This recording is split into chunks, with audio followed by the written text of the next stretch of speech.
ñeenti ñii ñooy borom xel ñeenti ñii ñooy borom xel a'uuzu billahi mina shaytaani rajim bismillahi rahmani rahim wa sallallahu ala sayyidina wa mawlana muhammad wa ala alihi wa sahbihi wa wala.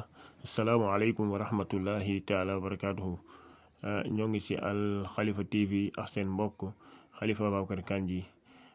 su ko defee rek di ñaan yàlla subhanahu wa taala yàlla gën a yombal suñuy mbir gën a jàppandal mbir yi di ñaan mbokk yi rek nañ gën a abonné ci chaîne bi su ko defee ñu ñëw ci wax ju am solo ji te incha allah ñu bëgg ko def yóbbal rek mu doon ñeenti ñi nga xamante ne ñooy borom xel yi.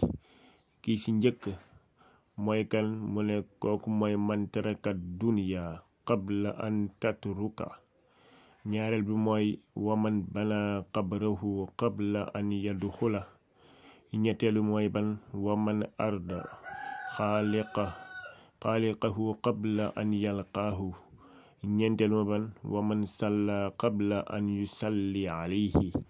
mu ne bii njëkk mooy ban ñeenti ñii ñooy borom xel bii njëkk mooy ban mu ne ko man taraka dunya ki nga xamante ne dafa bàyyi àdduna qabla an tatruka lu jiitu àdduna di ko bàyyi. koo xamante ne dafa bàyyi àdduna lu jiitu àdduna di ko bàyyi. beneen bi mooy ban man bana qabrahu koo xamante ne tabax na qabrahu bàmbelam qabla an yadxula lu jiitu ñu ko fay dugal.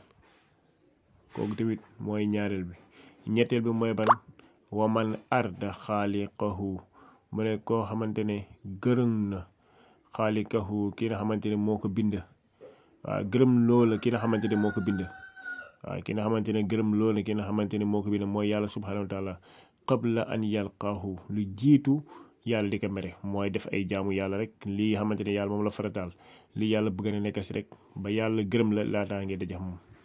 mu ne waman salla ki nga xamante ne waman salla ki nga xamante ne day julli qabla an yusalli alayhi yu jiitu ñu koy jullee. waaw mu ne ñooñu ñooy borom xel yi ñeenti ñooñu ñooy borom xel yi. kon su ko defee rek ku si man def jàngal après incha allah mu bàyyi si xel def si jàngal parce que bëgguñu vidéo yi ñu gën a gudd. wasalaamualeykum wa rahmatullahi taala wa barakatuhu.